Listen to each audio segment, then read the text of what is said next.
7절부터 12절까지의 말씀 함께 봉독하겠습니다. 저와 여러분이 한 절씩 교독하시고 마지막 12절을 합독하겠습니다. 7절입니다.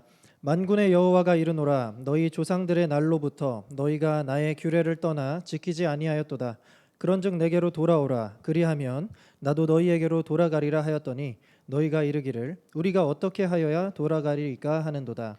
사람이 어찌 하나님의 것을 도둑질하겠느냐. 그러나 너희는 나의 것을 말하기를 우리가 어떻게 주의 것을 도둑질하였나이까 하는도다. 이는 곧 11조와 봉헌물이라. 너희 곧 온 나라가 나의 것을 도둑질하였으므로 너희가 저주를 받았느니라. 만군의 여호와가 이르노라 너희의 온전한 11조를 창고에 들여 나의 집에 양식이 있게 하고 그것으로 나를 시험하여 내가 하늘 문을 열고 너희에게 복을 쌓을 곳이 없도록 붙지 아니하나 보라. 만군의 여호와가 이르노라 내가 너희를 위하여 메뚜기를 금하여 너희 토지 소산을 먹어 없애지 못하게 하며 너희 밭에 포도나무 열매가 기한 전에 떨어지지 않게 하리니 너희 땅이 아름다워짐으로 모든 이방인들이 너희를 복되다 하리라. 만군의 여호와의 말이니라. 아멘. 저는 오늘 본문의 말씀을 가지고 하나님의 것은 하나님에게라는 제목의 하나님의 말씀을 나누고자 합니다. 제 또래 친구들은 대부분 직장 생활을 한 지 한 5년 안팎에 아직은 사회 초년생 레벨입니다. 돈을 번 지 그리 오래되지가 않았죠. 그러다 보니 이 친구들이 겪는 신앙의 이 공통된 고민 중 하나가 바로 11조 문제입니다. 아무래도 열심히 수고해서 번 돈의 10분의 1을 헌금으로 드리자니 뭔가 아깝다라는 생각이 유혹처럼 다가오는 것이죠. 아마 11조와 헌금에 대해 갈등과 고민을 안 해본 성도님들은 아마 거의 없는 줄로 압니다. 오늘 본문에서 단연 시선이 집중되는 단어가 아마 11조일 겁니다. 사실 오늘 본문은 11조에 대한 오해가 가장 많이 일어나는 본문이기도 합니다. 실제로 이 본문을 가볍게 보고서 강단에 올라가서 여러분 11조를 많이 해야 합니다. 그리하면 여러분 하나님의 복이 쌓일 겁니다. 라고 이렇게 설교하시는 분들도 꽤 있습니다. 그러면 저도 역시 사실 어렸을 때 이 대학생 시절에 과제를 할 때 이 본문이 11조를 하라는 율법의 말씀이구나라고 이해했던 적도 있습니다. 그런데 제가 오늘도 여기 올라와서 그런 얘기를 하겠다 한다면 아마 이 강단에 서지 않았겠죠. 저는 오늘 이 말씀이 우리에게 무엇을 말씀하고자 하는지 그 본질적인 내용에 대해서 다루어 보려고 합니다. 과연 이 온전한 11조를 드리라라는 이 말씀의 진정한 의미가 무엇인지 함께 살펴보고 이 안에 담긴 하나님의 은혜를 여기 모인 성도님들 다 함께 누려보고자 합니다. 먼저 오늘 본문의 배경을 이해할 필요가 있어서 배경 설명을 잠시 드리겠습니다. 이 바벨론 포로 생활로부터 돌아온 이스라엘 백성들은 이제 예루살렘과 이스라엘이 황폐화된 것을 보았습니다. 성전은 무너져 있었죠. 그래서 이제 성전을 재건하려고 하는데 외부의 방해와 또 더불어 불신앙으로 인해서 이 성전 재건이 중단됩니다. 무려 15년이나 보류가 되는데요. 그때 하나님께서 학개 선지자를 보내십니다. 학개 선지자는 성전이 재건되면 하나님의 영광을 볼 것이고 놀라운 복이 여러분들에게 있을 겁니다 라고 하면서 이스라엘 백성들의 그 꺼졌던 마음을 다시 한번 불지핍니다. 그렇게 다시 공사가 재건이 되었고 성전이 다시 재건이 되었습니다. 그 백성들은 하나님이 이제 복을 주시겠거니 하면서 기다렸을 겁니다. 그러나 웬걸 하나님이 복을 주시기는커녕 자신들의 생활이 점점 더 어려워져 가는 것을 보게 됩니다. 그러다 보니까 그들의 마음속에서 하나님이 도대체 왜 약속을 안 지키시는 것인가? 하나님을 믿어봤자 별거 없네 라는 이러한 불신앙의 마음들이 솟아나기 시작했습니다. 그런데 한편으로는 또 예배를 그렇다고 안 드리자니 찝찝하고 또 헌금을 예물을 안 드리자니 찝찝하니까 또 이것도 하는 둥 마는 둥 했습니다. 그래서 집에서 별로 중요하지 않은 것들 있으나 마나한 것들 곧 이 1장에서 말하기를 눈먼 것과 저는 것 그리고 병든 것을 골라서 하나님께 제물로 바쳤습니다. 그런데 이것이 어떠한 나비 효과로 이어지느냐? 바로 레위 지파에게 불똥이 튑니다. 레위 지파는 제사장 지파였기 때문에 다른 지파와는 달리 땅을 기업으로 받지 않았습니다. 오로지 이들은 이 성전으로 들어오는 이 예물을 통하여서 생활을 이어갔죠. 그런데 이 성전으로 예물이 들어오지 않으니까 생계 유지를 도저히 할 수가 없었던 겁니다. 그래서 느헤미야 13장 10절을 보면 내가 또 알아본즉 레위 사람들이 받을 몫을 주지 아니하였으므로 그 직무를 행하는 레위 사람들과 노래하는 자들이 각각 자기 밭으로 도망하였다라고 말씀합니다. 성전에서 일을 하면서 이 예배를 담당해야 할 레위 지파 사람들이 제사장이며 누구며 할 것 없이 다 도망을 가니까 성전이 텅텅 비어버리게 된 거죠. 그러니 이 레위인 없이 예배를 드리는데 과연 이 예배가 잘 진행이 됐겠습니까? 이뿐 아니라 이제 옆에 나라들을 보니까 매우 풍요롭습니다. 그러니까 이방신들은 이방 민족들에게 복을 주시는 것 같아요. 그러다 보니 이제 이방신들을 이제 수입하기 시작합니다. 어떤 방법으로 하냐면 이방 여인들을 자기 집에 들이는 겁니다. 이방 여인들을 자기 집에 들인다라는 것은 당신이 믿는 그 이방신을 우리 집에 들여오는 것을 허락한다라는 겁니다. 그러니까 이제 하나님을 믿으면서 동시에 이방신을 함께 겸하여 섬기는 이 죄악을 범하게 된 거죠.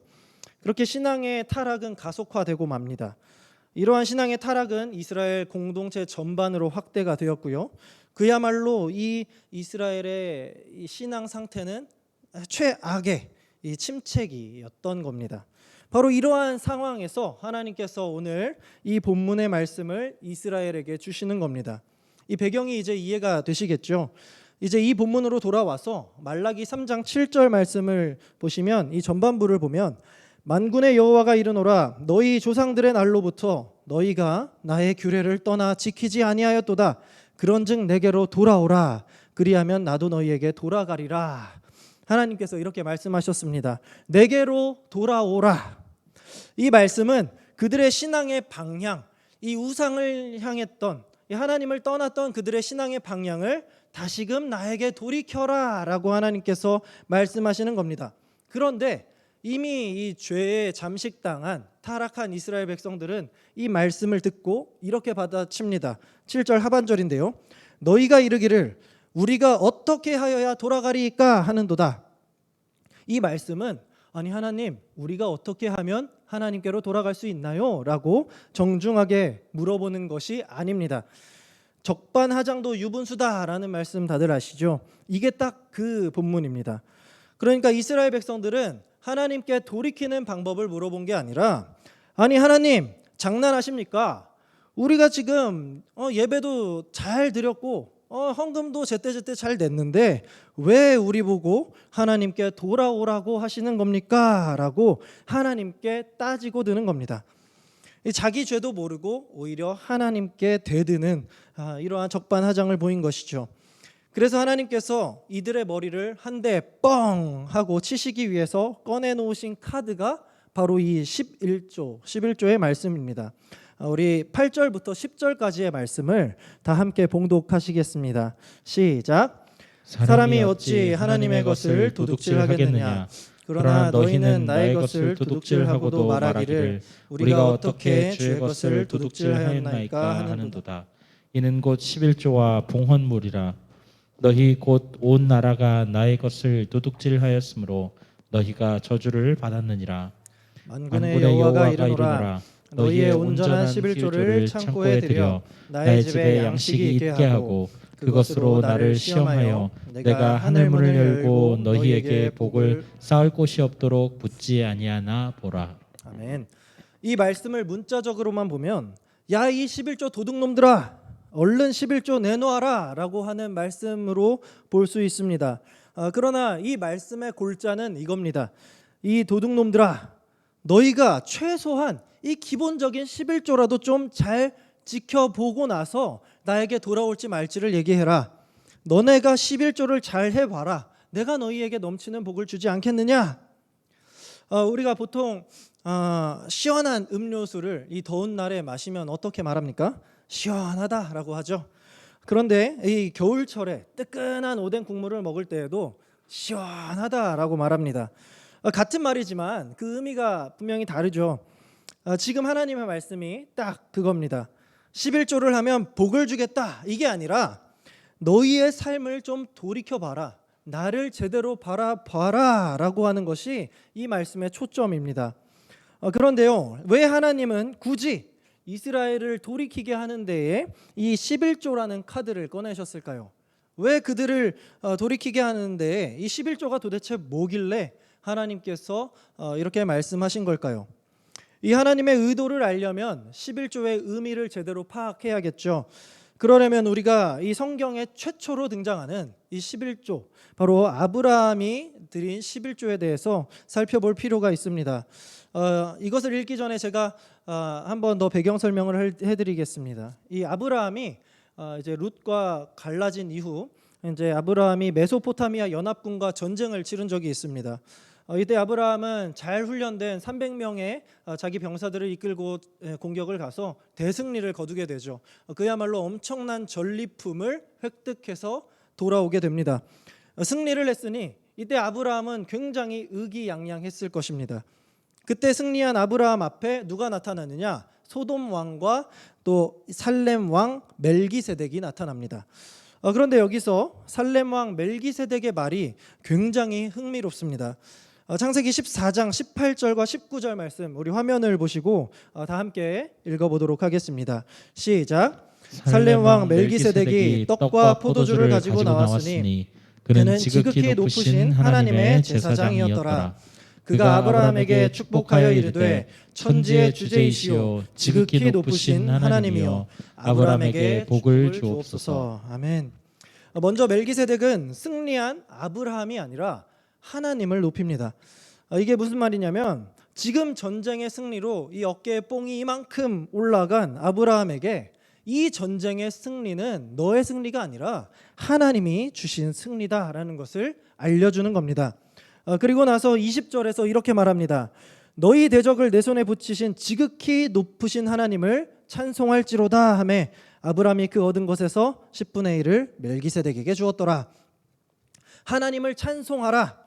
하나님을 찬송하라 이 말은 단순히 하나님을 찬양하라라는 뜻도 있지만 이 찬송의 히브리어 원어를 살펴보면 무릎을 꿇다, 경배하다라는 의미가 있습니다. 그러니까 멜기세덱이 지금 아브라함에게 어떻게 말하는 겁니까? 너의 승리를 하나님께서 이끄신 거니까 하나님 앞에 무릎을 꿇어라, 하나님께 경배하라라고 말하는 겁니다. 그러자 아브라함이 이제 멜기세덱에게 최초로 한 것이 무엇이었죠? 바로 11조를 드리는 거였습니다. 그러니까 여기서 우리가 짚고 넘어가야 할 것은요, 이 11조가 어떤 이 율법이 적혀 있기 때문에 내는 이런 율법적인 것이 아니다라는 겁니다. 이 11조의 가장 중요한 가치이자 핵심은 내 삶을 이끌어주신, 승리로 이끌어주신 그 하나님께 감사하는 마음을 가지고 무릎 꿇고 경배하는 것입니다.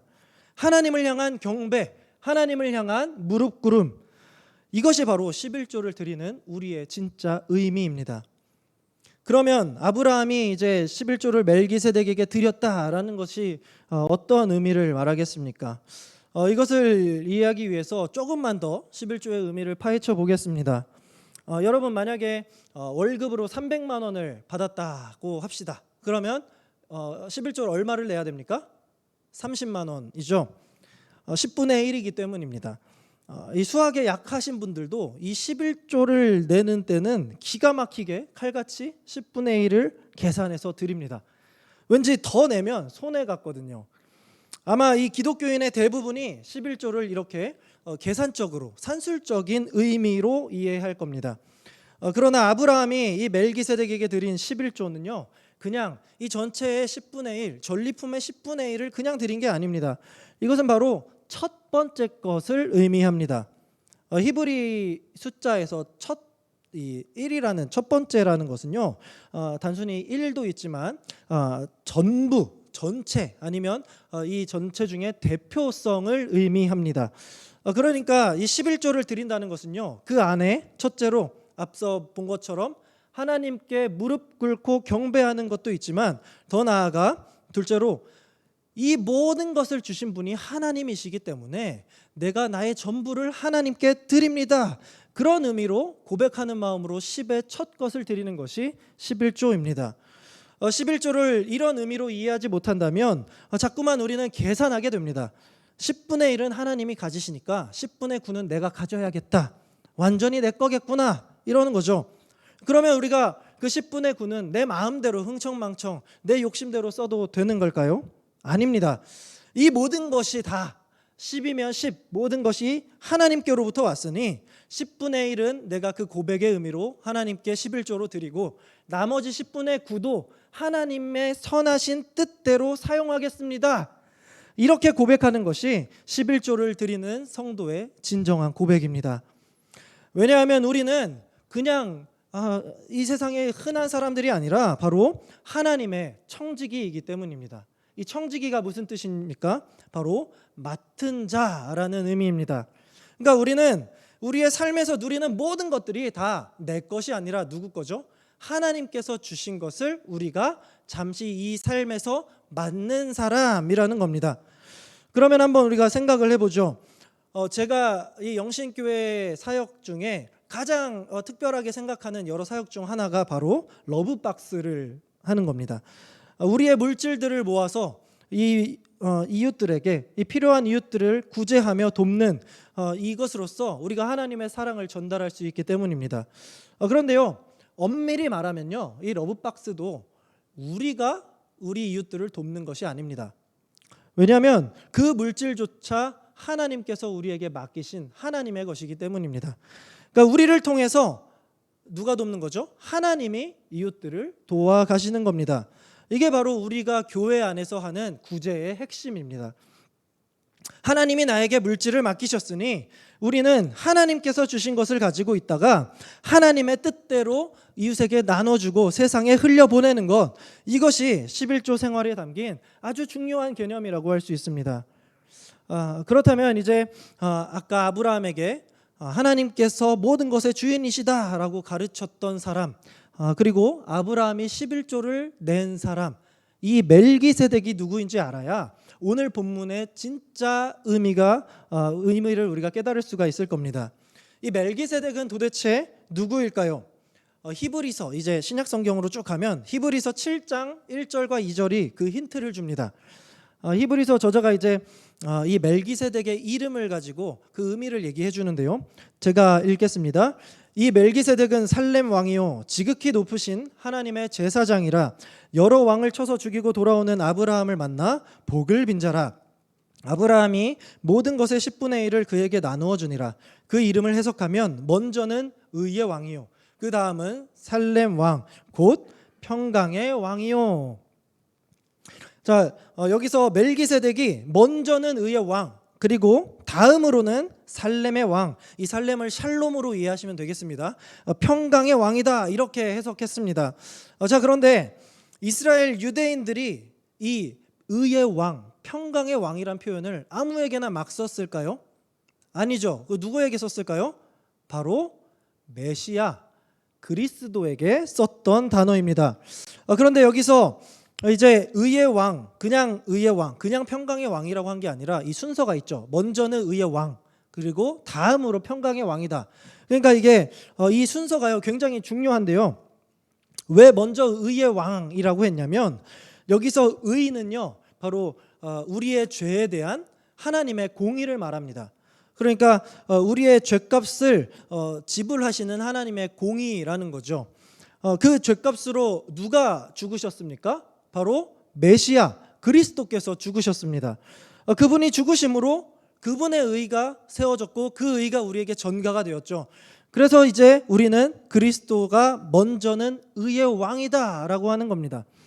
즉 이 예수 그리스도의 의로우신 죽음이 먼저 전제가 되어야 그 다음에 이제 하나님과 원수가 되었던 우리와 하나님 사이의 샬롬, 평강이 이루어지는 것이 그렇기 때문에 예수님께서 먼저는 의의 왕이 되시고 그 의로 인해서 우리가 예수님께서 평강의 왕이 되시는 겁니다.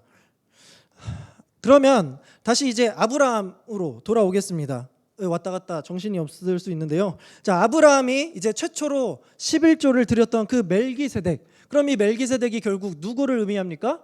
예수 그리스도를 예표하는 겁니다. 이 멜기세덱이 그리스도를 예표한다라는 것을 억지 주장이라고 하는 사람들이 있는데요. 그것을 이제 반박하는 것이 바로 이제 멜기세덱이 아브라함이 이제 승전하고 돌아와서 맞이하는 그 순간에 멜기세덱이 뭘 들고 왔는지를 보면 됩니다. 이 창세기 14장 18절 말씀을 함께 읽도록 하겠습니다. 시작.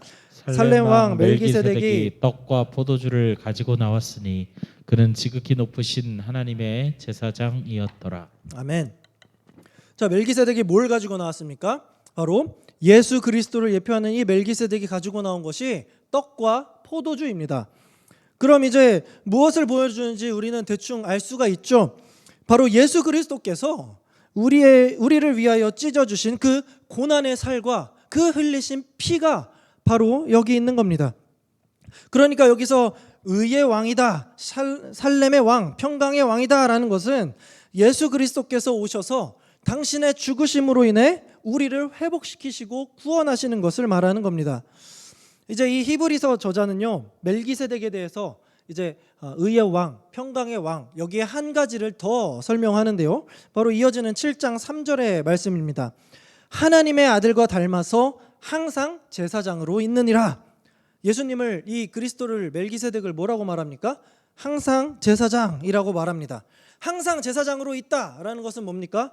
영원한 제사장을 의미하죠. 구약의 제사장과는 다릅니다. 구약의 제사장은 세워지고 수명이 다하면 죽죠. 또 병이 들면 죽습니다. 다른 사람이 또 세워져도 결국에 이 사람은 죽습니다. 그러나 영원히 죽지 않는 영원한 제사장이 있다고 말을 하고 있습니다. 그분이 누굽니까? 그 답이 바로 앞장 히브리서 6장 19절과 20절에 나오는데요. 이 본문 두 절을 우리 함께 읽겠습니다. 시작. 우리가 이 소망을 가지고 있는 것은 영혼의 닷 같아서 튼튼하고 견고하여 휘장 안에 들어가나니, 그리로 앞서 가신 예수께서 멜기세덱의 반차를 따라 영원히 대제사장이 되어 우리를 위하여 들어가셨느니라. 아멘. 이 히브리서 저자는 예수님께서 멜기세덱의 반차를 따라 영원한 대제사장이 되어서 이 휘장 안 지성소로 들어가셨다라고 말합니다. 그러면 이 대제사장이신 예수님께서 무슨 제물로 하나님께 제사를 드렸을까요? 바로 자기 자신, 당신의 생명, 거룩하신 살과 피로 하나님께 제사를 드렸습니다. 그 살과 피로 백성들의 죄를 하나님 앞에서 대신 지신 겁니다. 자, 그러면 멜기세덱에게 11조를 드렸다라는 것은 뭡니까? 이 예수 그리스도께서 이 땅에 성육신 하셔서 11조로서 스스로 하나님께 나아갔다라는 겁니다. 아까 11조가 첫 것이라고 말씀을 드렸죠. 예수님은 우리에게도 첫 것으로 오셨습니다. 첫 열매라고 하죠. 무엇의 첫 열매입니까? 부활의 첫 열매가 되셨습니다. 그 예수 그리스도께서 우리의 구원과 회복을 위해 당신의 생명을 온전한 제물로 하나님의 11조가 되어주셨습니다. 그의 전부를 바로 우리를 위해서 주셨습니다. 이게 바로 11조가 담고 있는 진정한 의미입니다. 사랑하는 우리 영신의 성도 여러분, 이 11조의 의미를 알았다면 더 이상 우리가 오늘날 11조를 해도 된다, 안 하는 게 옳다, 이렇게 왈가왈부하는 것은 더 이상 이 의미가 없습니다. 이 11조라는 개념 자체가 예수 그리스도께서 우리를 어떻게 구원하시고 회복시키셨는지, 그분의 죽음이 우리에게 어떠한 의미가 있는지를 가장 잘 상징하여 보여주는 우리의 이 예배의 행위가 되기 때문입니다. 그러므로 우리는 오늘날 이 흔들거리고 있는 11조관에 대해서 계산적으로 생각하는 것을 무조건 멈춰야 합니다. 오히려 이스라엘 백성들이 11조를 바르게 하지 못했던 그들의 마음의 중심, 그들의 신앙의 상태에 집중해야 합니다. 그래서 말라기, 이 오늘 본문에서 11조를 그냥 해라 라고 하지 않고 온전한 11조를 하라 라고 명령한 것이죠. 여러분은 과연 온전한 11조를 하나님께 하고 계십니까? 수입의 10분의 1을 잘 드리는 거 말고 내 삶을, 나를 위해 죽으신 예수 그리스도를 향한 이 신앙의 고백으로서 살아가고 계십니까? 우리를 위해 온전한 11조가 되신 예수 그리스도와 동행하며 하나님 앞에 내 삶을 헌신하고 계십니까? 꼭 명심하십시오. 이 온전한 11조는 우리를 위해 이 땅에 부활의 첫 열매로 오셔서 우리를 회복시키시고 구원하신 예수 그리스도, 전능하신 하나님의 영광을 위해 내 삶 전부를 드리는 겁니다. 우리의 삶과 우리의 물질 다 하나님의 것입니다 라고 하면서 하나님의 것을 하나님에게 드리는 것입니다. 이 말씀을 여러분들 꼭 마음에 품으심으로써 진정한 신앙의 11조의 고백으로 우리 스스로의 회복을 누리고 또 삶에서는 예수 그리스도와 동행함으로 그 은혜를 충만하게 만끽하시는 여러분들 되시기를 우리 주님의 이름으로 간절히 소망합니다. 우리 이 시간 이 오늘 말씀을 생각하면서 함께 찬송하며 나아가겠습니다. 그가 오신 이유 함께 찬송하겠습니다.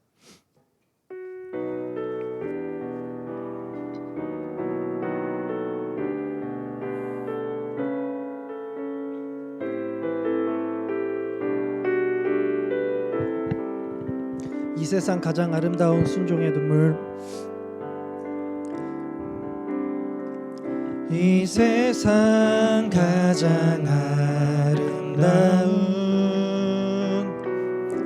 순종의 눈물, 온 세상 다시 빛나게 한, 온 세상 다시 빛나게 한 생명의 눈물. 그가 이 땅에 오신 이유, 그가 이 땅에 오신 이유, 죽어야 살게 되고 저야만 승리하는, 저야만 승리하는 놀랍고 영원한 신비, 지으신 그대로 회복시킨 우리의 창조주 그리스도, 십자가의 길로 아버지 뜻 이루셨네. 그가 이 땅에 오신 이유, 이제 우리에게 맡겨진 그 소망, 그 사랑, 그 생명, 아름답고 눈부신 십자가의 길, 우리가 이 땅에 살아가. 그가 이 땅에 오신 이유,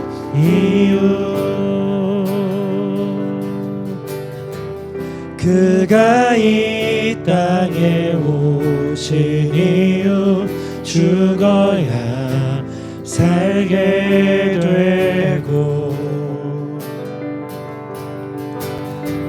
저야만 승리하는 놀랍고 영원한 신비, 지으신 그대로 회복시킨 우리의 창조주 그리스도,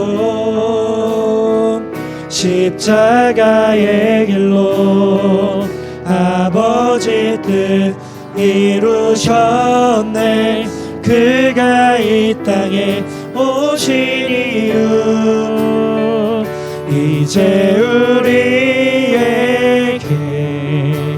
맡겨진 그 소망, 그 사랑, 그 생명, 아름답고 눈부신 십자가의 길, 우리가 이 땅에 살아갈 이유. 시간 다 함께 말씀을 생각하면서 함께 기도하길 원합니다. 우리의 삶을, 우리의 올해의 삶을 한번 되돌아보길 원합니다. 나는 과연 하나님 앞에 얼마나 내 삶을 드렸는가? 하나님께서는요, 당신의 독생자 예수 그리스도, 당신의 전부를 우리에게 주셨습니다. 당신이 너무나도 사랑하시는 그 독생자 예수 그리스도께서 우리를 위해 이 땅에 오셔서 스스로 죽으심으로써 자신의 모든 것을 주시고 우리를 구원하시고 우리를 회복시키셨습니다. 그 예수님, 그 하나님 앞에 우리는 과연 무엇을 드렸는가? 우리 스스로를 돌아보기 원합니다. 그러면서 이제 이렇게 다짐하기 원합니다. 나의 삶과 소유, 내 모든 것은 다 하나님의 것이니 하나님, 내 모든 삶을 이제 하나님의 영광을 위해 온전히 드리는 온전한 예배자가 되게 하여 주시옵소서. 부활의 첫 열매로 이 땅에 오셔서 나를 구원하시고 회복시킨 그 예수 그리스도의 사랑을 기억하고 삶 속에서 예수님과 동행하는 삶을 살게 하여 주시옵소서. 이 시간 이렇게 두 가지 기도 제목을 놓고 하나님께 기도하며 나아가도록 하겠습니다. 기도하시겠습니다. 사랑과 은혜가 충만하신 하나님 아버지, 오늘 우리에게 하나님의 귀한 사랑을 깨닫는 이 귀한 말씀을 주시니 참으로 감사합니다. 하나님, 우리는 어쩌면 저 말라기 시대에 저 이스라엘의 모습과도 같았을지 모릅니다. 우리는 늘 하나님께 나오고 예배드리고 헌금을 하고 하나님 앞에 봉사한다고 하지만 하나님, 정작 우리의 마음은 하나님께 향하지 않고 정말 우리의 마음은 우상을 겸하여 섬기고 저 세상의 물질과 쾌락을 바라보고 있었을지 모릅니다. 하나님, 우리는 과연 얼마나 하나님께 헌신하며 나아갔는지요. 하나님 아버지께서는 당신의 독생자 예수 그리스도를 우리에게 주셨습니다. 당신께서 직접 죽으심으로 우리를 구원하셨고 우리를 살리시고 새 생명을 주셨습니다. 이제 우리가 당신의 그 위대한 사랑을 기억하며 하나님, 나의 삶과 나의 소유는 나의 것이 아니라 하나님의 것이니 나의 모든 것을 당신의 영광을 드리는 이 온전한 예배자가 될 수 있도록 하나님, 우리를 인도하여 주시옵소서. 나를 위해 부활의 첫 열매로 이 땅에 오신 예수 그리스도, 나를 구원하시고 회복시킨 예수 그리스도에게 그 놀라운 사랑을 꼭 우리가 기억하며 삶 속에서 우리가 그 사랑을 전하는 예수 그리스도의 동력자, 예수 그리스도와 동행하는 자가 될 수 있도록 하나님, 우리를 붙잡아 주시옵소서. 하나님, 우리는 부족하지만 하나님을 의지하며 나아가게 하여 주시고 나의 전심으로 하나님 아버지를 향하며 하나님께 걸어 나아가는 우리 영신의 모든 성도들 될 수 있도록 하나님 인도하여 주시옵소서.